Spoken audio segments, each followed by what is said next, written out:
All right. Good evening, everyone. I'll just wait until we've got a couple of people tuning in here.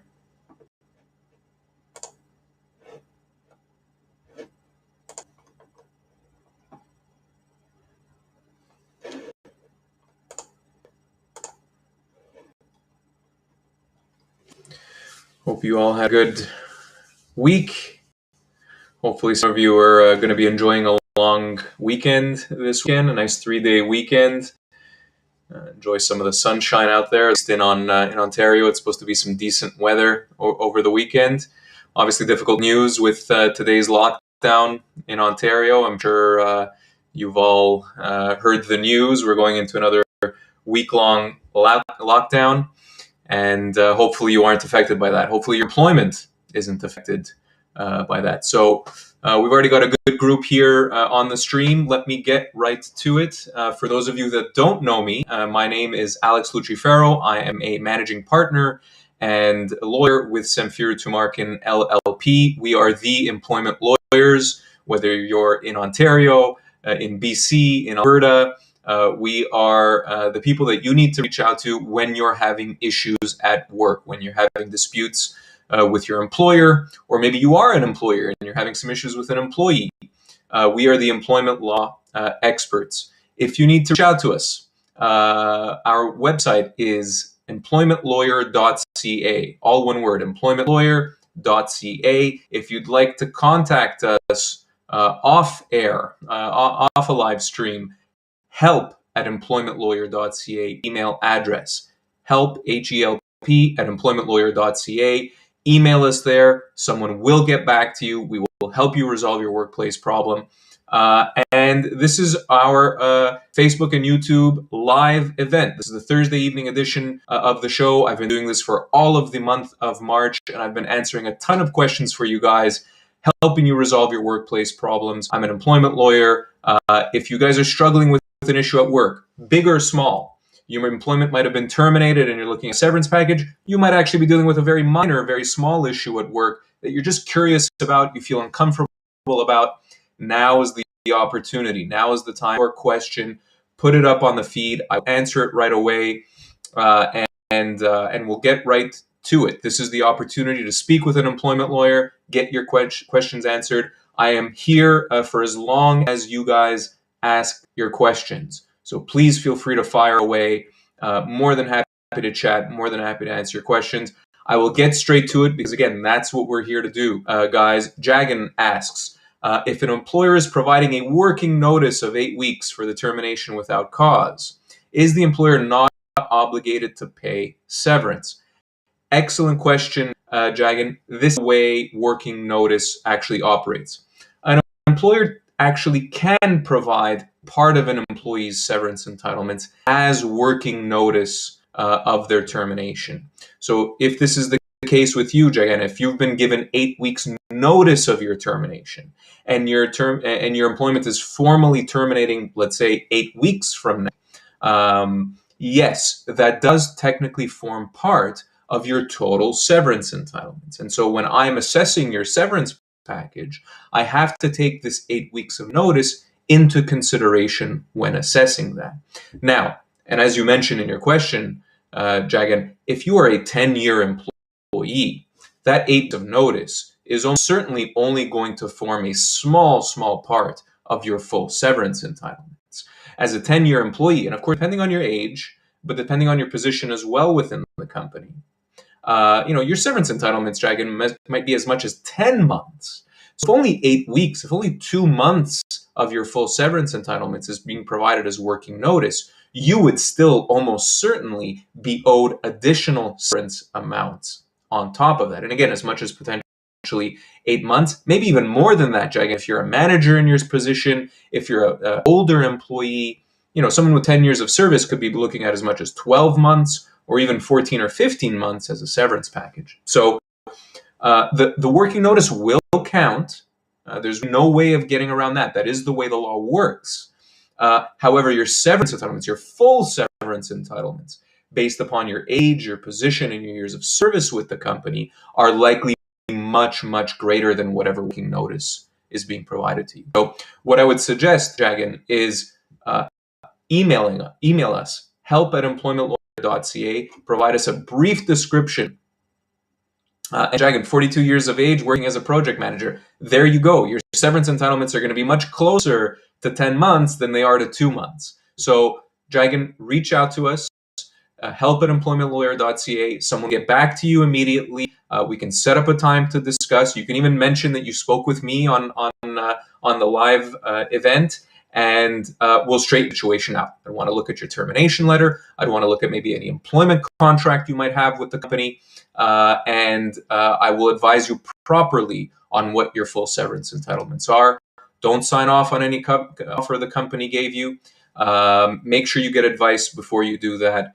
Chances are, if you've just been provided 8 weeks of working notice, you're owed significantly more. So reach out to us. Dragon, let's keep going with the other questions, guys. I love to see them. All right, here. Let's try and scroll down if we can. Question from Tanya. My employer is asking us to take mandatory COVID swab tests every 2 weeks, but you're uncomfortable doing with the person who does the test. Interesting. Can I request a different person? That's a great question, Tanya. So interesting, on the topic of COVID testing, and this is in the context of a unionized environment. I'm not unionized or not, Tanya, but in the context of a unionized environment, the courts have found that the testing in the workplace is a reasonable measure. So if you're trying to contest, the test itself, just generally speaking, that you might be hard pressed to do so, because we've already had the courts weigh in and say that actually for lots of industries, COVID testing in the workplace is going to be part and parcel of maintaining a healthy and safe work environment. Now, if you're uncomfortable, Tanya, specifically with the person that is doing the testing, well, that's an interesting question, because the question I would have is, well, what is the reason for that? If you have a valid, reasonable, justifiable concern with the person that is doing the testing, maybe there have been issues with this employee in the past. Maybe there are concerns about your own safety and your own workplace, peace of mind. Then I think you can reasonably ask for someone else to do this thing. And I think that again, as long as you have a justifiable reason, you can make that request legitimately. On the other hand, perhaps if you just don't particularly like the person of the test, or there's some kind of small animosity, but it's some friction between you that's somewhat negligible, well, then it's probably unreasonable in a case like that. So I think it really depends whether the reason why you're wanting a different person to submit the test is legitimate or not. If those concerns are legitimate, if you worry about your safety, if you have kind of a long previous experience with this person causing you or bullying you in the workplace, for example, then I think you'd be perfectly justified. If it's a difference of character and opinion and you just don't necessarily get along, I think you might be hard pressed. Hopefully that answers the question, Tanya. Again, and this stands for every single question, guys. If you want to know more, if you want to have a chat off the live feed, please contact us, help@employer.ca. You can visit our website, employmentlawyer.ca, and you can find the lawyer individually and contact them. By all means, ask away. But hopefully that's a good starting point. All right, let's continue on here. Anne asks, can you please let me know if a payout for severance or emotional distress damages are subject to statutory deductions deductible in Ontario? Great question, Anne. Severance is absolutely subject to the regular employment income deductions across Canada, for that matter. And so when we're talking about severance, we really are talking about employment income. And so you will have income tax, employment insurance, and Canada pension contributions deducted from that pay. Now, there is a way in which a severance payment can be structured in a way that's a bit more tax friendly. And I don't want to get too technical here, guys. I'm not an accountant, but you can have a severance payment paid as what's called a retiring allowance. It has nothing to do with retirement. It's simply the way a severance payment can be paid when you agree to a package. And a retiring allowance is paid without any deductions for EI and without any deductions for CPP, and on a and on a fixed tax rate. And typically that tax rate is 30%. So it would be a 30% withholding rate on whatever severance package that you accept. And that is called a retiring allowance. It allows for a little bit of a tax savings front, again, when you are receiving severance. You also mentioned, Anne, emotional distress damages. And that raises the topic of sometimes in an employment law settlement, you will have additional what are called heads of damages, so different kind of categories of damages that are not necessarily severance. They might be damages for the way in which you've been treated during your term, or maybe they're damages for discrimination on the basis of a disability or age, and what we call human rights damages. Those other forms of damages, lots of those other forms of damages, are paid as what are called general damages, meaning they are tax-free. So if you have a claim where you have claimed emotional distress damages or human rights damages, there may be a way legally in which that settlement could be structured, at least partially, as a tax-free payment, as what are called general damages. Hopefully that helps. And if you are dealing with a severance negotiation, or you're dealing with a severance offer and you're not sure about the tax consequences, you're not sure whether it's the right offer, again, do not reach out to us. More than happy to help, more than happy to give you a second opinion. If you already have legal counsel, do feel free to reach out. All right, and I think you've asked a follow-up question, so I'll tackle it right now. If someone is on emergency leave until July 2021, would it be too late to pursue an action at that time? And would severance be calculated going back from the period it started, or would you be going forward payout? Okay, so I think what you mean by your question, Anne, is if you are claiming in July that you might be terminated, that your employment might be terminated, can you go all back to the initial date of layoff to seek severance? And if I understand the question correctly, I think the answer is no, in the sense that you're going to have two options most likely, and in your situation, if you're currently on a layoff or what they are now calling infectious disease emergency leave. You would either at this point in time have to claim the layoff was a termination, so claim what we call constructive dismissal, and in that case, the termination date would be the date of your layoff. So option A is claiming that the temporary layoff was a termination. And in that case, yes, you are going back to the date of the layoff to claim severance for the full period. Or alternatively, if you've accepted the layoff, and if you had to sign a document saying, yes, I agree to the layoff, and now you're kind of stuck on it, or perhaps you initially agreed to it somehow, and now you're having to kind of live with that decision, you effectively have to wait until you are formally terminated. And if your employment does come to an end, let's say in July of 2021, as you mentioned, well, then your severance entitlements are triggered at that point in time. That is the date of the termination, and you are seeking severance from that point moving forward. So those are your two options. And if you're claiming what we call constructive dismissal on the basis that the temporary layoff was actually a termination and effectively an illegal layoff, then you're going back to the initial date of the layoff. If instead you're going to wait it out and wait to be terminated, or wait to not be called back to work in July, you would treat that date in the future as the termination date, and then you're seeking severance moving forward. You will not be able to do both under that second option. You won't be able to move forward from July on with your full severance entitlements, but then also seek it retroactively to March. Hopefully that makes sense, and it certainly is the way the law works. Although I appreciate sometimes the way the law works doesn't necessarily jive with each and every situation. Again, if you're wanting to know more, and reach out to us privately, we can have a private chat, completely confidential, give you our best advice, give you options moving forward, and you can take it from there. Again, help@employmentlawyer.ca is the way to reach us, guys. Otherwise, employmentlawyer.ca is the website. You can find all of our contact information there. This is a live employment law Q&A.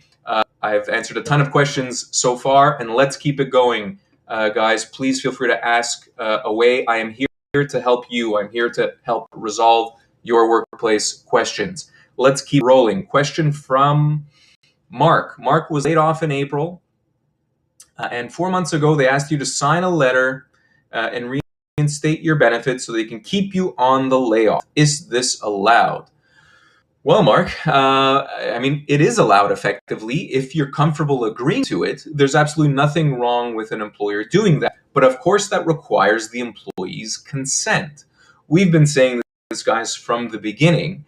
And it does depend to a to a certain extent, at least, on your specific industry. So, for example, now with Ottawa going back into a lockdown, or all of Ontario, for that matter, going back into a lockdown, restaurants, indoor dining in restaurants and patio dining for that matter as well will be closing. Those employees, some of those restaurant employees will have to be laid off.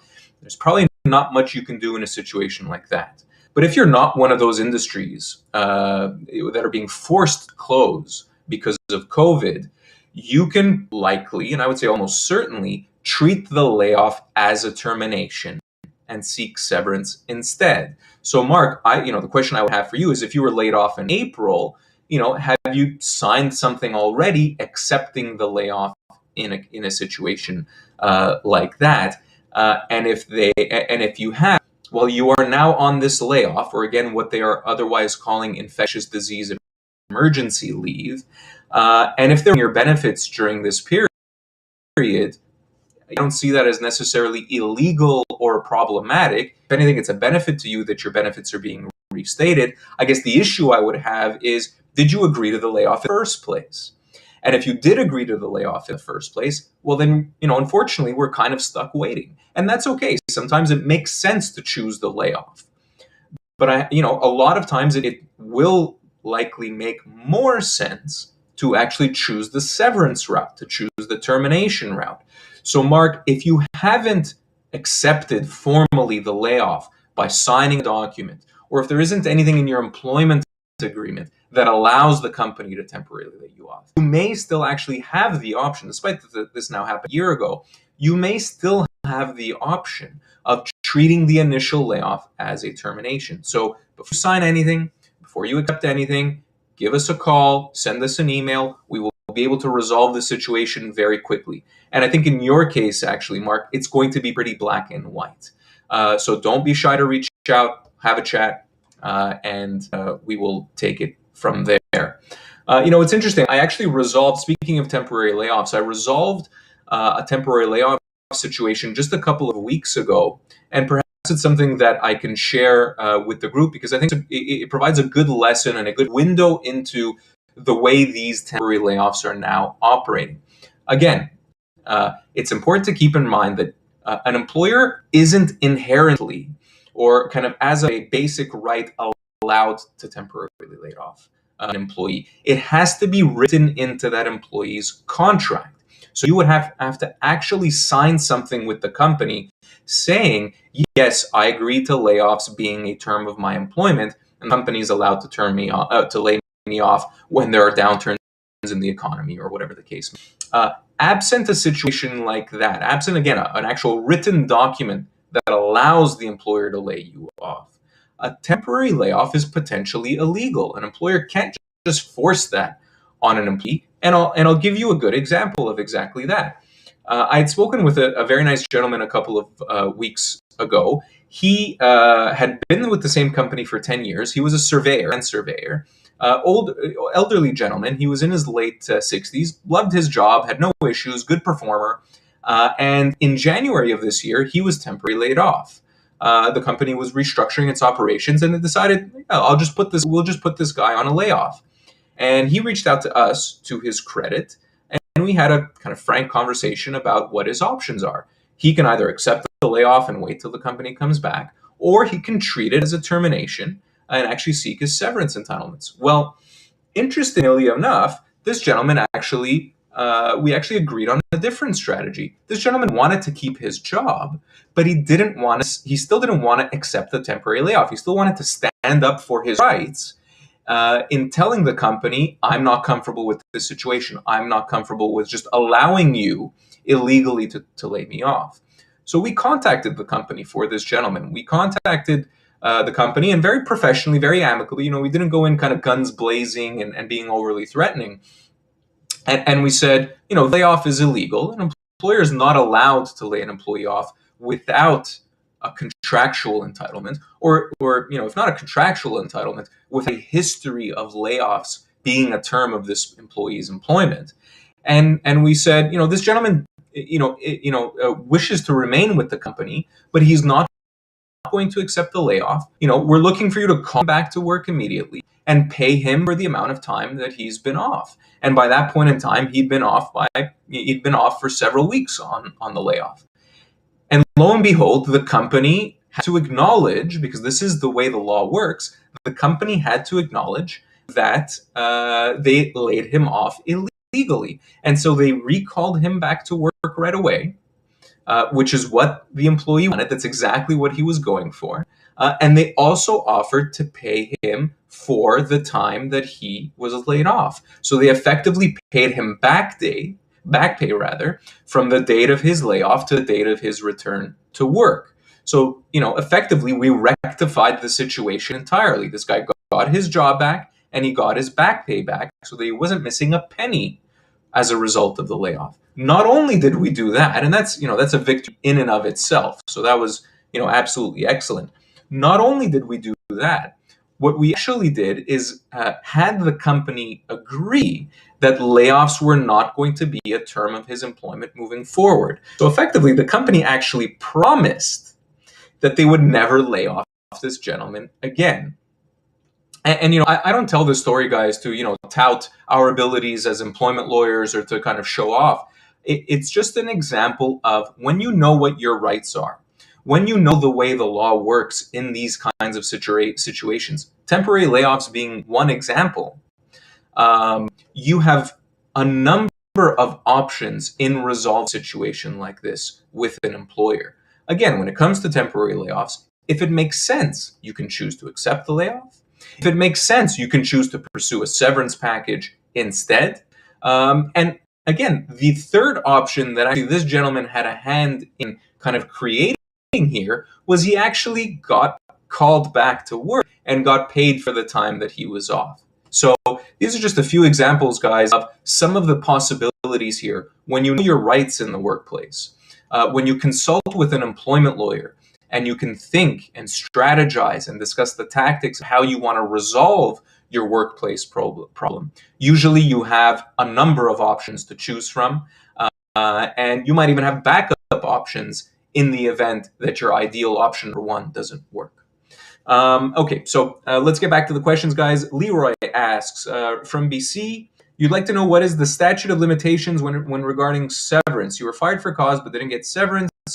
It's hard to prove fired for cause, but fired quite a few years ago. Leroy, the statute of limitations is almost always, and in this case, it would be 2 years. So you would have 2 years from the date of your termination to pursue any kind of severance claim and to commence formal legal action in order to do that. If it's been longer than 2 years, Leroy, you're unfortunately out of time, and there's probably not much, if anything, that you can do.